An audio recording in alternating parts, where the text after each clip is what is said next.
भारत माता की।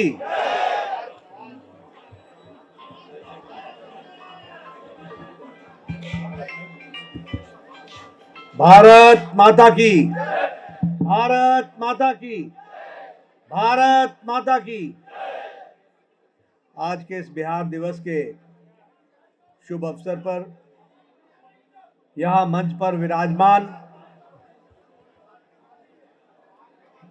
हमारे प्रदेश के जुझारू और कर्मशील अध्यक्ष श्री वीरेंद्र सचदेवा जी, हमारे भारत सरकार में मंत्री और हमारे सांसद श्री हर्ष मल्होत्रा जी, आप सबके दिलों में बसे हुए हमारे बहुत ही प्रिय नेता और सांसद मनोज तिवारी जी, बहन कंवलजीत शेरावत जी, बांसुरी स्वराज जी, हमारे प्रदेश सरकार में मंत्री आशीष सूद जी, आप सबके कार्यक्रम को एक चालना देने वाले और पूर्वांचल के हमारे जो मोर्चा के अध्यक्ष हैं श्री संतोष ओझा जी, हमारे एनडीएमसी के मेंबर दिनेश प्रताप सिंह जी, अभय वर्मा जी, हमारे एमएलए चंदन जी, और यहाँ इतनी बड़ी संख्या में आए हुए देवी और सज्जनों और मीडिया के मेरे साथी, प्रिंट मीडिया और इलेक्ट्रॉनिक मीडिया के मेरे साथी, सबसे पहले तो आप सबको बिहार दिवस के शुभ अवसर पर आप सबको बहुत बहुत शुभकामनाएं, बहुत बहुत बधाई। मैं संतोष ओझा जी के माध्यम से पूर्वांचल प्रकोष्ठ को भी, पूर्वांचल मोर्चा को भी इस कार्यक्रम के आयोजन के लिए और इस कार्यक्रम के सफल आयोजन के लिए आपको बहुत बहुत शुभकामनाएं, बहुत बहुत बधाई देना चाहता हूं। मैं आप सबको एक विशेष बात के लिए भी बहुत बहुत धन्यवाद देना चाहता हूं कि अभी अभी विधानसभा के दिल्ली के चुनाव हुए और यहां जो एक तरीके से अमावस्या लगी हुई थी, अंधेरा छाया हुआ था, विकास की जगह पर विनाश की ओर हम अग्रसर हो रहे थे, उसमें नए सूरज के उदित होने का आपने जो आह्वान किया और मोदी जी के नेतृत्व में जो भारतीय जनता पार्टी की सरकार दिल्ली में लाई, इसके लिए आपको बहुत बहुत धन्यवाद, आपका विशेष धन्यवाद। क्योंकि यह भी बात सच है कि जहां पूर्वांचल चल पड़ता है वहां देश चल पड़ता है। और यह कहने के लिए नहीं कह रहा, इतिहास इस बात का गवाह है। चाणक्य की भूमि जहां हमने नीति को सीखा, उसकी भूमि बिहार रही है। और वर्तमान काल में भी अगर हम देखें तो गांधी जी का भी आंदोलन चंपारण से शुरू हुआ और जयप्रकाश नारायण का आंदोलन भी बिहार की धरती से हुआ। इसलिए बिहार का एक विशेष महत्व है और हम सब लोगों को यह भी याद होना चाहिए, ध्यान होना चाहिए कि विश्व को प्रजातंत्र देने का तंत्र अगर कहीं विकसित हुआ तो वह भी बिहार की धरती पर हुआ। बिहार का एक अपना गौरव है, एक तेजस्विता है, एक कर्मशीलता के साथ खड़ा होने की ताकत है। और ये आज की बात नहीं कर रहा, नालंदा की बात कीजिए, विक्रमशिला की बात कीजिए, ये प्रसिद्ध विश्वविद्यालय बिहार की धरती पर विद्यमान थे। और नहीं सिर्फ देश के लोग वहां अपनी विद्या ग्रहण करने आते थे, बल्कि दुनिया के लोग आया करते थे। इस बात को भी हमको जानना है। यह गौतम बुद्ध की प्रदेश भी रहा। गौतम बुद्ध को ज्ञान बिहार की धरती पर हुआ, बोध गया जिसे हम कहते हैं। सम्राट अशोक ने अगर अहिंसा का पाठ सीखा और अहिंसा की तरफ चलने का अगर मन बनाया तो वह भी कहीं और नहीं था, वह बिहार की धरती पर था। मां जानकी, वाल्मीकि जी, महर्षि विश्वामित्र, कोकिल विद्यापति जी, हमारे महान नीतिज्ञ चाणक्य और गणितज्ञ आर्यभट्ट, ये सब बिहार की धरती के उपज है। ये भी हमको ध्यान रखना है। ये जो हमारी ताकत है, जिस ताकत ने हमको नहीं सिर्फ देश में स्थापित किया बल्कि दुनिया में स्थापित किया है। आपको दुनिया के हर कोने में कहीं भी आप जाइए तो आपको मैथिली बोलने वाला, मगही बोलने वाला, भोजपुरी बोलने वाला मिल जाएगा। ये आपको ध्यान रखना है। और इसलिए एक अजब तेजस्विता, चमक, एक आगे बढ़ने की ललक और उसके साथ साथ अपने काम को ईमानदारी से निभाते हुए आगे बढ़ने की जो हमने ताकत बिहार के लोगों में देखी है, वह बहुत ही सराहनीय है। हमें यह भी नहीं भूलना चाहिए कि 8वीं शेड्यूल में मैथिली भाषा को लाने वाले और कोई नहीं थे, भारत के प्रधानमंत्री अटल बिहारी वाजपेयी। इसलिए जो सामर्थ्य है, और मेरा तो भावनात्मक संबंध बिहार के साथ है। जब मैं भावनात्मक संबंध कहता हूं और मुझसे कुछ लोग बोलते हैं तो मैं हमेशा कहता हूं कि जीवन में कोई भी व्यक्ति अपनी शैशव अवस्था भूल नहीं सकता। जीवन में कोई भी व्यक्ति अपने बचपन को भूल नहीं सकता, और वो भूल नहीं सकता कि किन लोगों ने उसको गढ़ा, बढ़ाया, आगे समझाया और उसके विचारधारा को परिष्कृत किया। तो इसलिए भावनात्मक रूप से मैं बिहार से इसलिए जुड़ा हूं क्योंकि मेरा परवरिश, मेरा बचपन, मेरा पढ़ाई, मेरी परवरिश और उसके साथ साथ परिष्कृत होने का काम वह बिहार में हुआ है।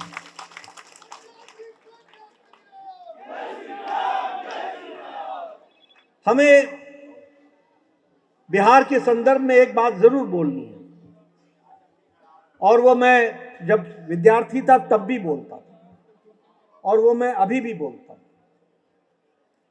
हम सब जब पढ़ रहे थे, आशीष सूद जी को याद होगा, वीरेंद्र सचदेवा जी को याद होगा, यूनिवर्सिटी में हम लोग काम करते थे, तो उस समय हिंदू कॉलेज का हॉस्टल में कम से कम 30% लोग बिहार के विद्यार्थी होते। करोड़ीमल कॉलेज कम से कम 40% विद्यार्थी बिहार के होते। हंसराज कॉलेज कम से कम 50% विद्यार्थी बिहार के होते। रामजस कॉलेज कम से कम 30 से 40% विद्यार्थी बिहार के होते थे, और 10 से 15% सेंट स्टीवेंस में भी होते थे। और उस समय मैं कहा करता था कि आप सब लोग बिहार से यहां आए हो, बहुत अच्छी बात है, लेकिन आपको बिहार को वापस कुछ देना है, ये हमारी जिम्मेवारी है। और मुझे खुशी है कि उसमें से बहुत से लोग आईएएस ऑफिसर बने, कुछ लोग मेरे सेक्रेटरी बने, कुछ लोग मेरे सीनियर थे, कुछ जूनियर थे। सब लोगों के साथ काम करने का मौका मिला। कुछ लोग राजनीति में आए, कुछ लोग हमारी तरफ आए, कुछ उधर गए, लेकिन मुझे खुशी इस बात की है कि सब ने बिहार को ताकत देने में कोई कसर नहीं छोड़ी, और यही हमारी आवश्यकता है। लेकिन मैं यहां यह भी कहना चाहता हूं कि बिहार ने एक परिस्थिति पलटती हुई देखी, और उसकी भी मैं चर्चा करना चाहता हूं। मैं जब यूनिवर्सिटी में पढ़ता था तो हम कहते थे A to F, A to E, all Jha, all Jha. तो लोग हमसे पूछते थे इसका क्या मतलब हुआ। मैंने कहा हमारे प्रोफेसर है अनिरुद्ध झा, हमारे प्रोफेसर हैं बेचन झा, हमारे प्रिंसिपल हैं चेतकर झा, हमारे प्रोफेसर हैं दिवाकर झा, यानी और सभी प्रोफेसर्स। आप 1975-76 की अमेरिका इंडो अमेरिका की किताब उठा के देखिए, हु इज हु, कौन कौन है। ये इंडो अमेरिका का पब्लिकेशन है। तो इसमें आप देखेंगे कि कम से कम 20-25 प्रोफेसरों का नाम आपको पटना विश्वविद्यालय के प्रोफेसरों का नाम मिल जाएगा, और कम से कम 70-80 प्रोफेसर पूरे बिहार के आपको मिल जाएंगे। कोई गणेश सिंह मिलेगा,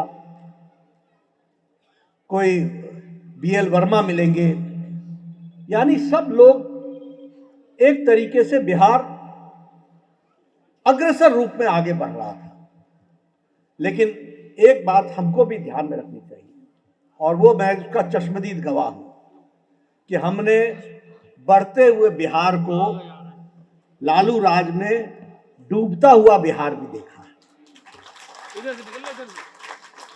और मैं बड़े स्पष्ट शब्दों में कहना चाहता हूं, आप बताइए एक समय ऐसा आया कि नहीं आया कि 5 बजे के बाद पटना शहर घूमना मुश्किल था? मैं सच बोल रहा हूं, पत्रकार भाइयों को बता दो जो मैं बोल रहा हूं वो सच बोल रहा हूं। एग्जीबिशन रोड,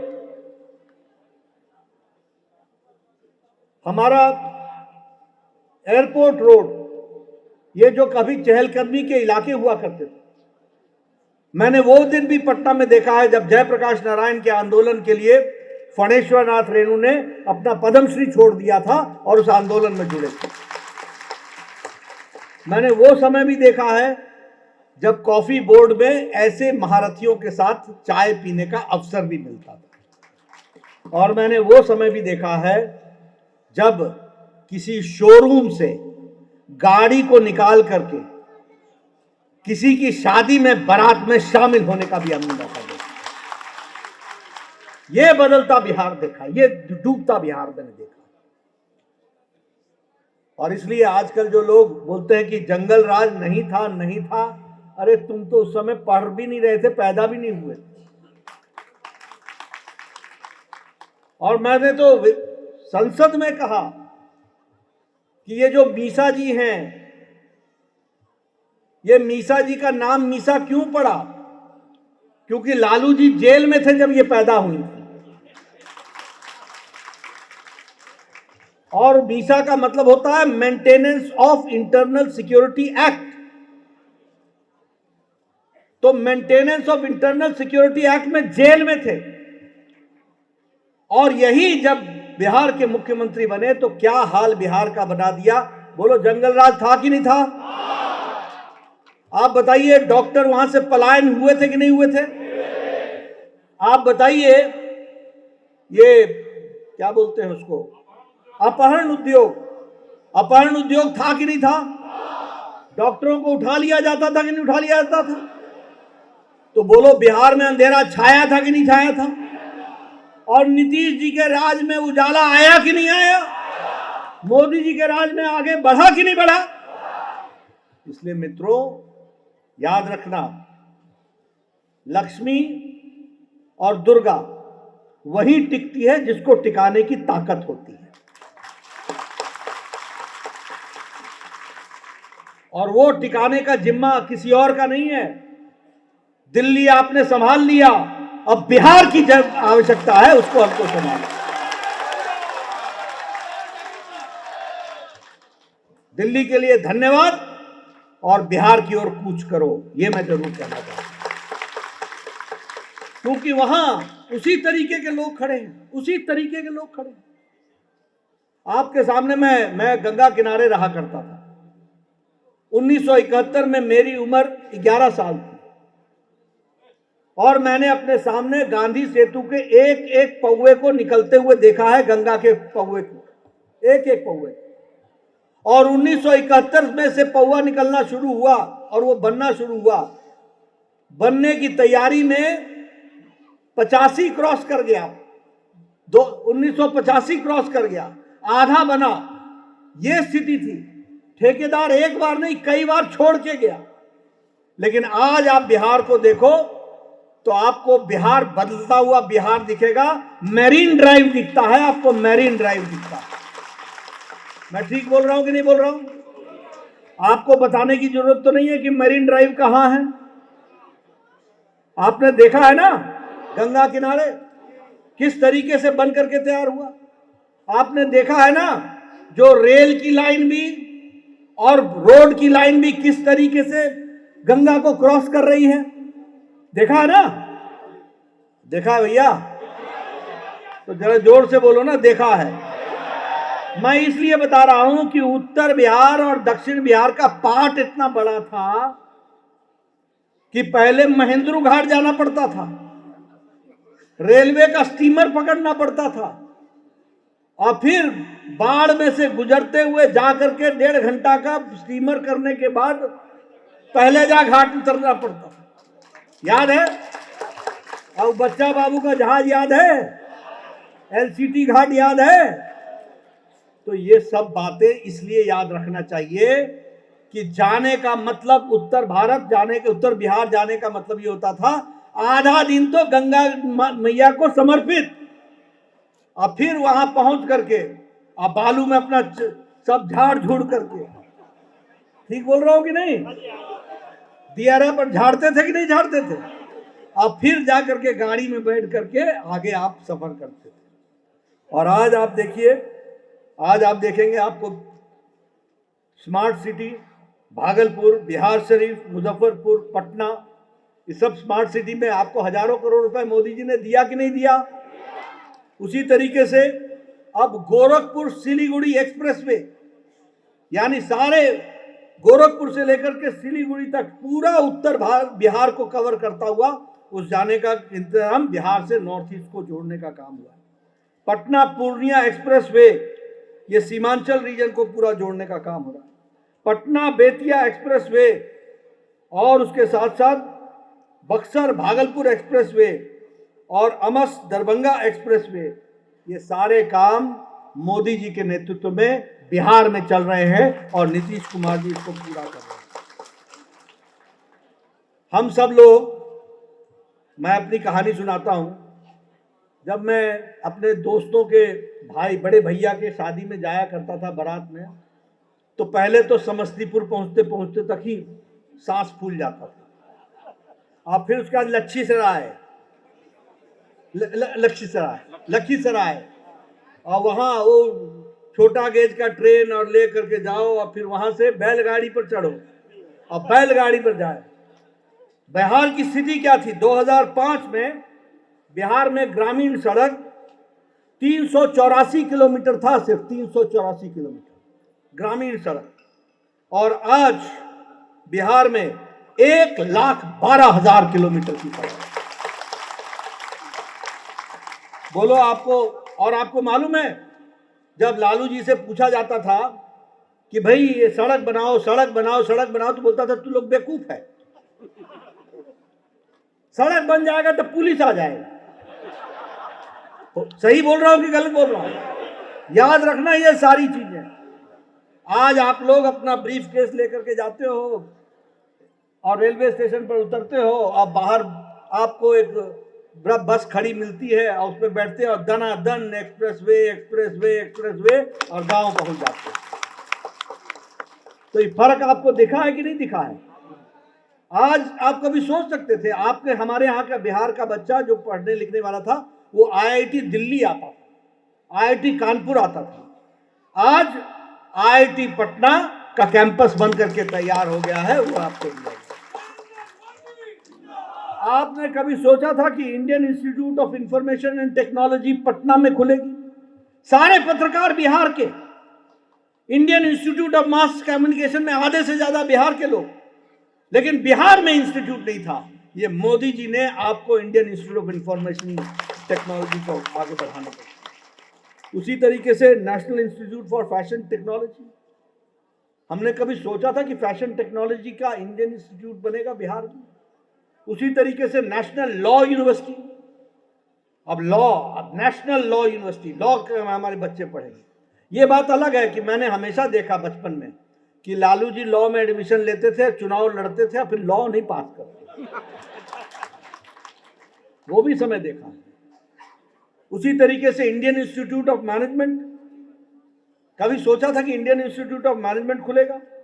और मुझे बहुत खुशी है कि प्रधानमंत्री जी ने जो आप हमको दिखा रहे थे कि परमानेंट कैंपस उसका बोधगया में खुला है, साथ ही साथ जो नालंदा का जो कैंपस बन रहा है और बना है, वह विश्व स्तर का एक अपने आप में स्थापित करने वाला विश्वविद्यालय प्रधानमंत्री मोदी जी के नेतृत्व में होगा। आप बताइए, मैं स्वास्थ्य मंत्री हूं, प्रधानमंत्री मोदी जी का धन्यवादी हूं, लेकिन मुझे ये गौरव अवसर मिला है। कभी आपने सोचा था कि पूर्णिया में मेडिकल कॉलेज खुलेगा? कभी सोचा था कि सारण में मेडिकल कॉलेज खुलेगा? सीतामढ़ी में मेडिकल कॉलेज खुलेगा? झंझारपुर में मेडिकल कॉलेज खुलेगा? सीवान में, सीवान का मिर्ची बाजार याद है ना, सिर्फ उसी के लिए जाना जाता था, आज मेडिकल कॉलेज खोला जाएगा। बक्सर में मेडिकल कॉलेज खोला जाएगा, जमुई में, यानी, और मेरी बात ध्यान से सुनिएगा, एशिया का सबसे बड़ा अस्पताल पटना मेडिकल कॉलेज बनने वाला है, 5,500 बिस्तर। और मुझे खुशी है कि मेरा जन्म वहीं हुआ है, दुनिया में मैं वहीं आया। All India institute of medical sciences Patna, all India institute of medical sciences Darbhanga, हम पूरी ताकत लगा करके उसको बना रहे हैं। और 1200 करोड़ रुपए प्रधानमंत्री मोदी जी ने दिया, और भी उसमें और खर्च होगा। लेकिन मित्रों, ये आपको मैंने सूरज का वो रोशनी आपको प्रधानमंत्री मोदी जी के नेतृत्व में विकास की बिहार में दिखाई है। संभाल के रखना किसका काम है? जरा जोर से बोलिए, किसका काम है? सुनाई नहीं देता, ऊंचा सुनता है। तो आपको संभाल के रखना, ये आपकी जिम्मेवारी है। और याद रखना, मैंने पहले कहा कि गफलत में कई बार ये होता है कि छोटी सी गलती नासूर बन जाती है, और इसलिए बिहार वालों, अपने गौरव को बचाना, आगे बढ़ाना, मुख्य धारा में शामिल होना। मैं जब नया नया स्वास्थ्य मंत्री प्रदेश सरकार में बना तो बिहार को बीमारू राज बोलते थे, आज वो अग्रगणी राज खड़ा हो गया है, आगे आ गया है हर एक तरीके से। अभी पार्लियामेंट में मेरे से प्रश्न पूछा गया, मैंने कहा पूरी ताकत के साथ स्वास्थ्य विभाग वहां पर अपने काम को आगे बढ़ा रहा है। तो मित्रों, आपका ज्यादा समय न लेता हुआ आपसे बिहार दिवस पर आपको बहुत बहुत बधाई देता हूं। मैं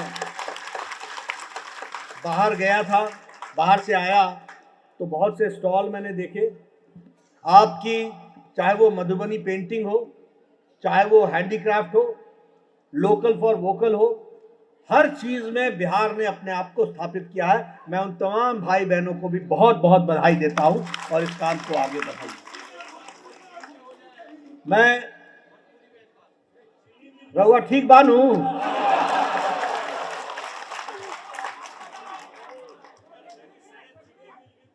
नीमन छिए?